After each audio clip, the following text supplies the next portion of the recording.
What's up, Team Takeover? This is the Tower of Power, too sweet to be sour, funky like a monkey, also known as IQWrestler. Gonna run down UFC 129 real quick, coming to you this weekend from Canada, and it looks like a pretty good show. A couple of fights on there that don't really interest me, but I'll get to them later. First, I want to say big thank you to my boy Elon for these bitch and M1 gloves. They're fucking amazing, mate. Thank you so much. They're the best gloves I've ever seen. Way better than the Pride gloves, even. And they're a great fucking birthday present, mate. Thank you very much. Also, thanks to my boy the Fight Nerd for picking me as a winner in his Bellator FC swag contest. Really appreciate that. Thanks to my boy Bloodstained Lane for Shogun's autograph. It hasn't turned up yet, but I'm sure it'll show up in a couple of days. Thanks to MMAcollector.com for the shirt. It's around here somewhere, but I've been away and haven't unpacked it. It's a really nice shirt, thank you very much. And thank you to Mike from MMAjapan.com for the mystery swag. It also hasn't turned up yet, but I can't wait to check that out too. I haven't really done one of these vlogs in a little while, but there hasn't really been much MMA going on, and the house has been painted, so I haven't been home much. I've been mainly watching a lot of shoot boxing lately, and it is fucking awesome. It is so much fun. Kickboxing, shoot boxing, Muay Thai, even boxing are just so much fun to watch. And I know so many MMA fans don't watch them, and it's insane why they don't watch them. I mean, people who boo when an MMA fight hits the ground should be watching this stuff. I mean, the level of striking just blows MMA striking out of the water, and the excitement is just so much fun. The shows are so easy to watch because they're just a fucking blast. And, so I really hope a lot of MMA fans look into kickboxing and Muay Thai and that a lot more and really support it and get behind it. There's good UFC coming up this weekend. Of course, MMA always be my number one, apart from pro wrestling. So, let's get into the predictions. There's not a lot on this undercard that really appeals to me. Claude Patrick, I'll probably check out his fight, he's a good one. Some sick submissions. But other than that, there's not really much on there. First fight, which I hope will be on the main card. You never know the way fucking Dana White carries on nowadays with Facebook and whatever. Is Roy McDonald versus Lil Diaz, Nate Diaz. Both guys coming off really bad losses. Nate Diaz losing decision to Stone Gun, and Roy McDonald getting smashed by Carlos Condit. I think Roy McDonald will try and do what Stone Gun did. Take him down, stay on top, stay active enough to keep the fight on the ground, and be wary of Nate Diaz's very good guard game. He's a really good guard. Whether or not he can do that, it'll be tough for him. It'll be very tough. On the feet, Nate Diaz will smoke him pretty damn easily. And on the ground, he's really got to watch out for submissions. But takedown wins around in UFC, and he'll probably scrape out a decision here, I think.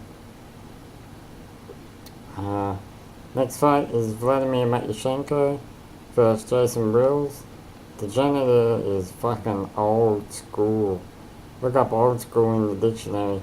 Fucking janitor will be looking at you. And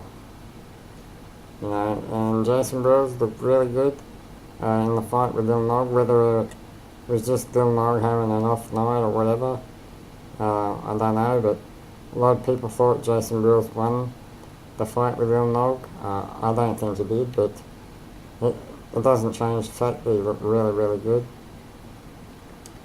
These guys are really similar, and whether or not they'll make for an absolute shitty fight, it possibly might, but this could be actually really good.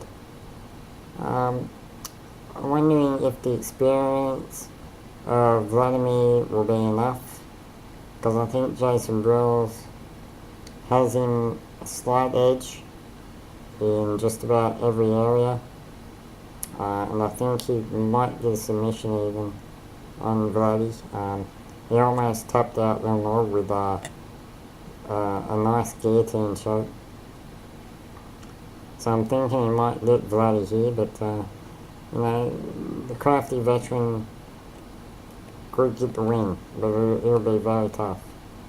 I'm picking Jason Brills here by submission in round 3. I think it'll be late in the fight, when Vladdy's a bit tired. Next fight is Bendover Henderson against Mark Bocek.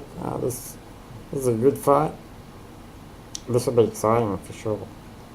Ben Henderson is rarely in a boring fight. I'm not the biggest fan, but the guy puts on good fights. I'm thinking he will keep this standing if he can. Although Ben Henderson has a habit of testing himself in the opponent's strength, so you never know, he could go for the takedown pretty early. I think the last loss to Anthony Pettis, with of course the Pettis kick off the cage, will really light a fire under Ben Henderson's ass, and he'll look to make a really impressive statement in this fight, and I see him pretty much doing that. I think he'll be just, I think he's just that level ahead of Bocek, and he'll get probably a TKO sometime in round 2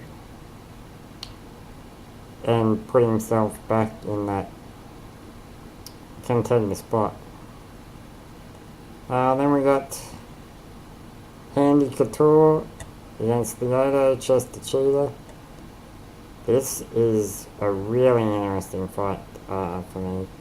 I find this match really intriguing. A lot of people calling Randy Couture the greatest American fighter ever. I disagree. That's got to go to Phil Baroni, of course, who is by far the greatest American fighter ever. New York badass. And Machida, I don't like the guy, but he is an absolutely incredible fighter, and he really needs a win here really badly. Coming off 2 losses to Shogun, and that close loss to Rampage, which I thought he lost. Randy says this will be his last fight. I agree, as long as he doesn't get offered the Fedor fight. If he gets offered that, of course he's going to take it, because he's been after it for so long. It'd be dumb of him to turn it down if he finally got that. But if that doesn't come along, I truly think that this might be his last fight.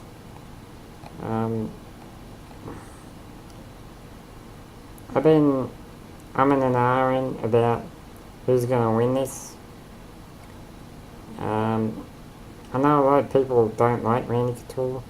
I do like Randy. I respect him, his age, and still fighting the best guys out there, and always being competitive. Not like poor old Chuck Liddell, who can't take a punch anymore. Randy always makes it a tough fight. He's been fighting a couple of bums lately. James Toney, of course, he's not a bum in boxing, but he's not an MMA fighter, and he was never going to win that fight outside a lucky punch. And by far over the hill, Mark Coleman. And also Brendan Vera, who hasn't been the same in a very, very, very long time. But still, he's been doing better than Machida has lately. I'm going to pick Couture. That's what I'm picking.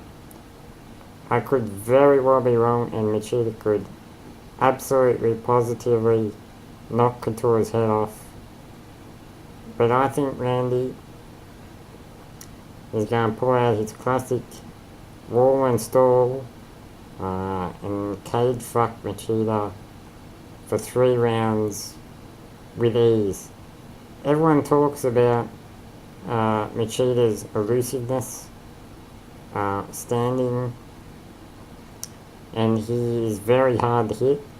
But if you watch his fights, every time an opponent wants to clinch with him, they've been able to. He is absolutely easy to grab and push against the cage, which is what Rampage did, and it won him the fight. And Randy Couture is 10 times better at that game than Rampage is, and that's why I think he's going to win a decision here. Now again, I could very well be wrong, and Machida could knock Couture into retirement, devastatingly so. But I just got a gut feeling that Randy's going to win this with the cage. Now that's an interesting question if Machida loses, because that's 3 in a row, actually 4 in a row, seeing as he didn't win the first fight with Shogun.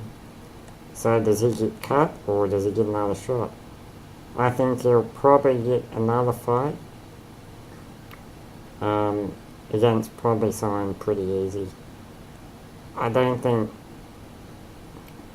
I know Dana White isn't the biggest Machida fan, but I think he's too big of a stud, really, to let go. He's too good of a fighter to give to someone else. So I think if he does lose, he'll get a kidney fight, and if he does somehow lose that, I think he will be cut. But I think if he loses, he'll get one more fight. Then we got the co-main event, which is Jose Aldo versus Mark Hominick. A lot of people sleeping on Hominick.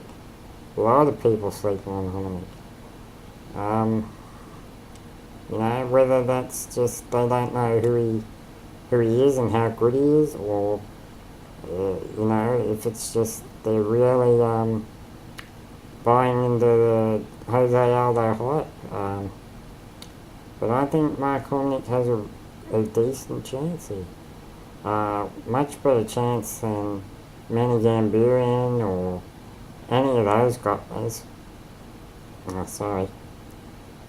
To win this. His striking in his boxing especially is better than Jose Aldo's. Jose Aldo might have a more complete striking game, but his boxing is not as good as Mark Hominick's. I think Jose Aldo will take this to the ground. I don't think he's going to want to keep this one standing. Which is a smart thing to do. Because if he keeps it standing, Mark Dominic has a good chance of pulling out the shocking upset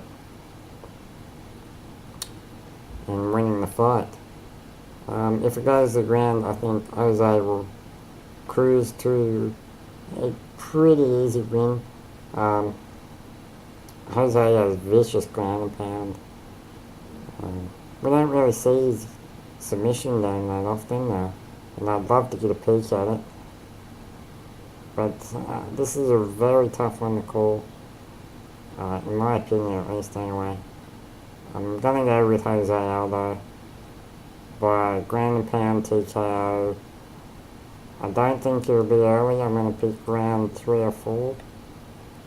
And this will be a very tough fight for him, I think. Don't sleep on Mark Dominic. The guy is good. He's very good. Then we got the main event, which is the goddamn sleeping pill, the charisma fucking black hole, the fucking humping robot. Put down your beer and grab a pillow, GSP, against Jake Shields for the welterweight title. Oh my god. Watching GSP fight is the MMA equivalent to a full rectal examination. I can think of no one I hate watching fight more than GSP. The guy is the most boring man on the face of the earth. If you can't sleep, put away the fucking bedtime stories and go fucking read GSP's Twitter. That shit will put you out like a prime crow cop left high kick.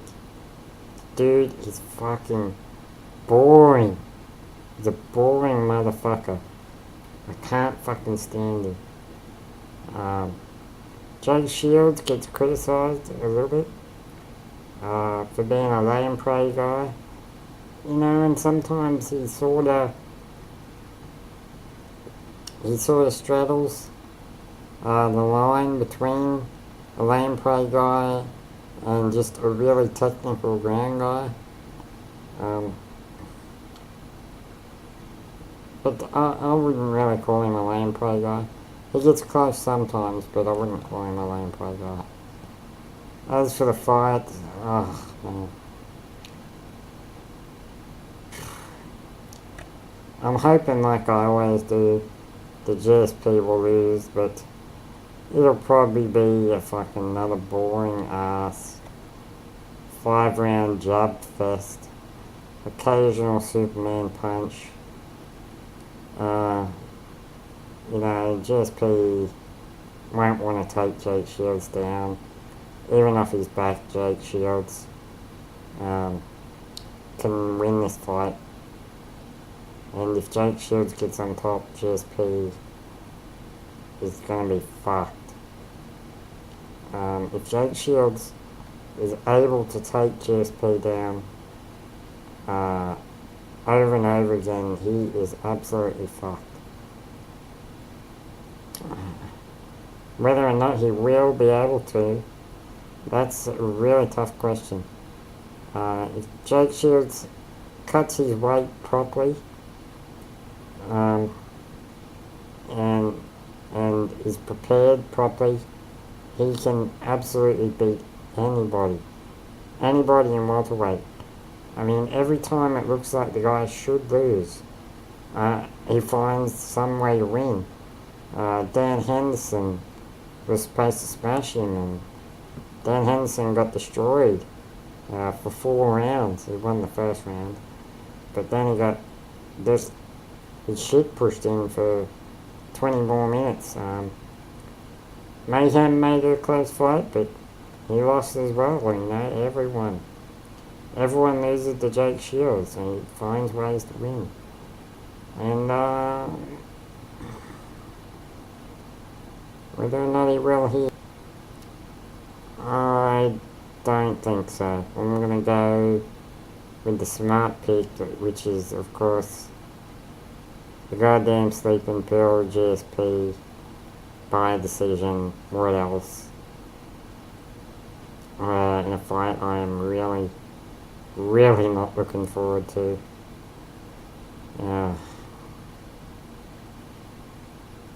Bruce, you know, bad fight this will be, I bet. Unless Jake Shields can win, this will be a shit fight.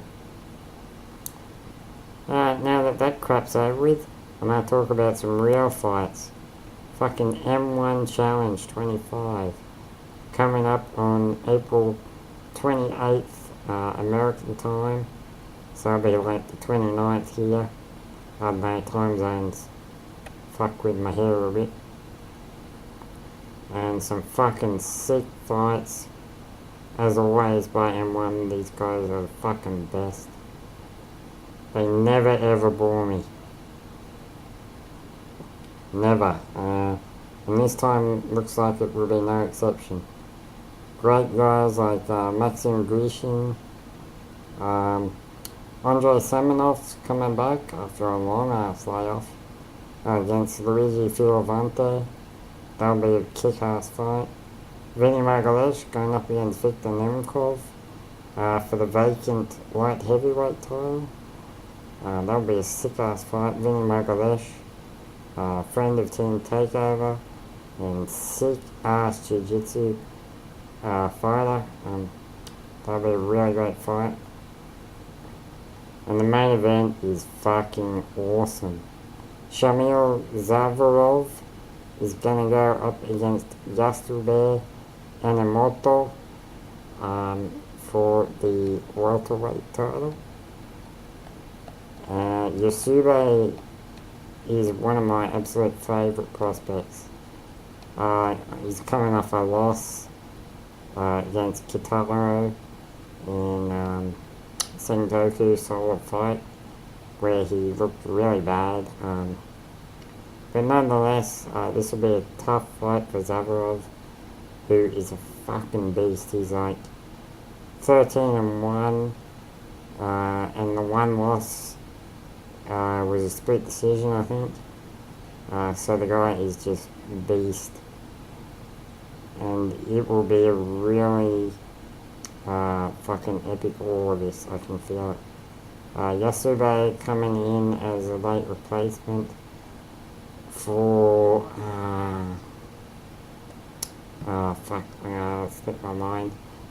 But he's coming in as a late replacement. Whether or not that will affect either guy, I don't know. I think Yasube will take this if it's on the feet for long enough. But on the ground, I think he's going to get tooled pretty hard by Zavarov. But that's one fight to watch for sure. Do not miss that shit. Go to m1global.com and watch this shit. I'm going to stay up until 5 a.m. in the morning to watch this card. There's no reason you shouldn't watch it. Also in other news, there was Deep 53 the other day, a couple days ago, and my boy Satoru, the koala bear Kataoka, won a decision over Jotaro Nakao, and continues his reign as the greatest lightweight on the planet. You fucking heard me. Gilbert Melendez and fucking Frankie Edgar got shit on Kataoka. And fucking legendary warrior, Akira Shoji, Mr. Pride, called his career quits with a loss to another fucking favourite of mine, Kazuo Masaki. He lost, of course, but that's not the point. The guy is fucking just up there with the greatest warriors in the history of all combat sports, Akira Shoji. Not the best record, but that's not the point. Went out on his shield, of course. So yep, a legendary career comes to an end there. That's about it. Some good MMA coming up. Some nice fights on the UFC. M1 will be fucking awesome. I've rabbled on for long enough. Shoutouts to all Team Takeover, Sambo, Wayne Shorter, Gary, fucking Chuck, J-Ride, Fletch, Wisdom Blows, Steelwheel, new admin, fucking Stu, fucking, God, so many people. Michael Chiavello on Twitter, everyone on Twitter, Winston, fucking my girl Haley, Brittany,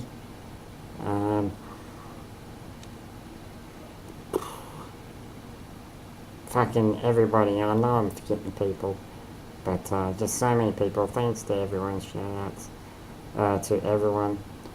Before I go, I did go ahead and write that article for Iron Forge's Iron. It ended up going up there. Massive thanks to Zombie for helping me get put up there. I'll put a link in the description, and if you haven't checked it out, check it out and let me know what you think. Everyone seemed to like it except this one guy, but I'm pretty sure he was Hoist Gracie in disguise, so that doesn't really bother me too much. So check that out. Rate, comment, subscribe, all that good shit, and catch you later.